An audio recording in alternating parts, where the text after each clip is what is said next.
Hi, I'm Tegan. I'm a Bari player of 9 years, and welcome to the first episode of Bari Tips and Tricks.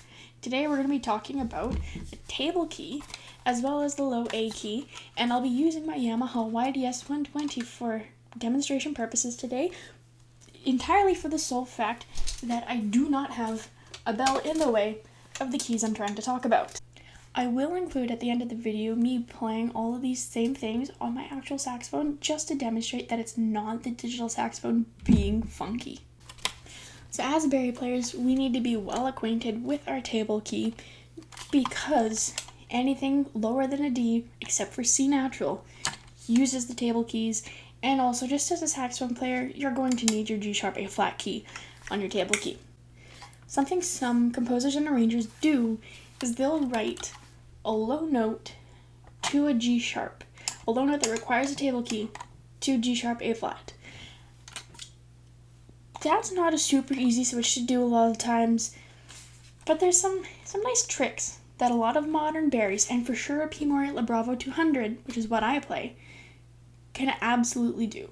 I do know that vintage horns sometimes don't have this proper key work and cannot do that, but most modern Baris will be able to do this. So, when you play a G sharp, you can play it with any key on your table key. It does not have to be that G sharp A flat key. It could be your B key, your B flat key, your C sharp key. Any of them will play a G sharp.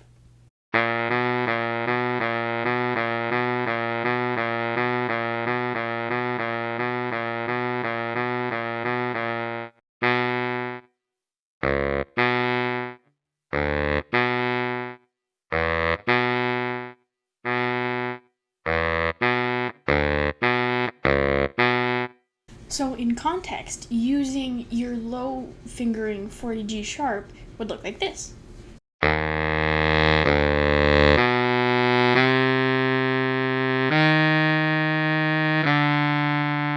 So something else that is actually related to your table keys, but not, if it isn't exactly a table key, is low A. Now, on a fingering chart, your left hand for low A is going to look like this, plus your low A key on the back. But you don't need to push down that low B flat key, at all. And something that's a lot easier to demonstrate on an actual horn is the fact that that low A key will push down your low B flat, your low B, and your G sharp key all at the same time. So you don't actually have to do any of the work with your left hand pinky to play low A. Fingering charts always say you have to have that low B flat key. Modern horns, especially the P. Moriarty Bravo 200, I can speak the most about that because that's what I play. Again, you don't have to push down that key, and it makes a lot of passages from a low A a lot easier because sometimes you're going a low A to low B, and it's just so much easier that if you've already got that low A key pushed down, you could also put your left hand pinky on that low B, so when you go from low A to low B, you're not having to do any switching and screw anything up. So, to demonstrate what I mean, I'm going to actually show you, by pushing the low A key, what the table key does. So you see, G sharp, B, and B flat are all going down. So I can rest my left hand pinky on that, and then be in proper position to just roll my thumb up and play a low B.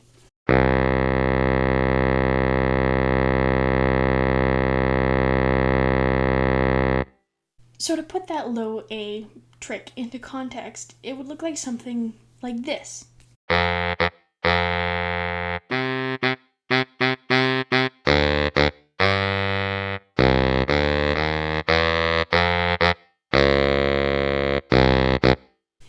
Even though those tips and tricks are handy, I would still highly recommend working out that left hand pinky key because to my knowledge, besides low A and G sharp, there are no other tricks for the table key notes like B flat, B, and C sharp. So you'll still want to work out that pinky key, or that left hand pinky, for transitioning between those three notes. But besides that, I hope these tips and tricks make playing Bari just a little bit easier for you. Let me know if you have any other questions or would like any more tips or tricks. And now on to the real Bari demonstration.